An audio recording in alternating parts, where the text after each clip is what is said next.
نبی کریم صلی اللہ علیہ وسلم نے ارشاد فرمایا، بنی آدم کے جسم میں ایک گوشت کا لوتھڑا ہے، جب وہ بگڑتا ہے تو سارا جسم بگڑ جاتا ہے، اور جب وہ سنورتا ہے تو سارا جسم سنور جاتا ہے، اور جان لو کہ اس کا نام قلب ہے، یعنی دل ہے۔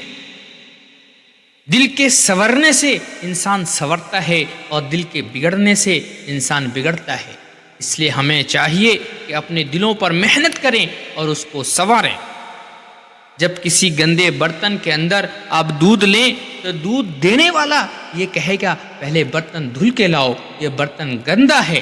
جب یہ دودھ دینے والا ایک گندے برتن میں دودھ نہیں دے سکتا تو وہ اللہ نور اس گندے دل میں کیسے ڈال سکتا ہے؟ یہ سمجھنے کی بات ہے۔ اس لیے اپنے دل کو صاف کریں، اپنے دل کو صاف کریں، پاک کریں، اپنے دل کو چمکائیں۔ اور یہ دل صاف ہوگا کیسے، یہ دل چمکے گا کیسے؟ تو وہ ہوگا اللہ کے ذکر سے۔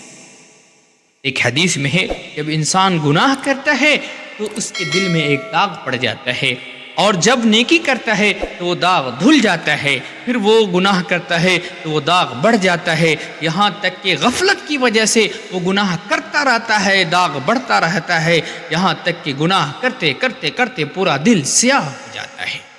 اور اس کا نتیجہ یہ ملتا ہے کہ انسان سخت دل ہو جاتا ہے، نرمی بھی اس کے دل سے نکل جاتی ہے، صحیح اچھی سمجھ بھی اس کے دل سے نکل جاتی ہے۔